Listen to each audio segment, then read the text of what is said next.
Hi, మా పాప చార్మినార్ పోయి నా కోసం ఒక గిఫ్ట్ తీసుకొచ్చింది. అదేంటంటే నల్లబూసలు. బాగుంది కదా ఫ్రెండ్స్.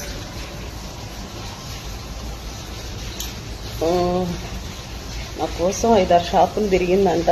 ఎందుకంటే మనకి బాగుంటే తప్ప పెట్టుకోము. ఈ ఉక్కు పట్టట్లేదు ఫ్రెండ్స్. బాగుంది కదా ఫ్రెండ్స్.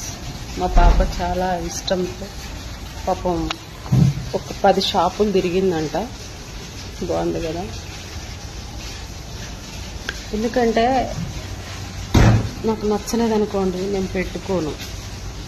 అది కట్టుకున్న బట్ట అయినా, తినే తిండైనా, బట్ట వేసుకునే పిచ్చి చైన్ అయినా నాకు నచ్చితేనే పెట్టుకుంటా. అందుకోసం నాకు నచ్చాలని, నేను దీన్ని ఇష్టపడాలని తను చాలా కష్టపడి తిరిగి తీసుకొచ్చింది. బాగుంది కదా, చాలా బాగుంది. తను వీడియోలో చెప్దాం అనుకున్నాను, తను వీడియోలోకి రాదు చెప్పడానికి. ఓకేనా friends, bye, good night, sweet dreaming. ఎందుకంటే మీతో షేర్ చేసుకోవాలనిపించింది, చెప్పాను. ఓకేనా, బాయ్.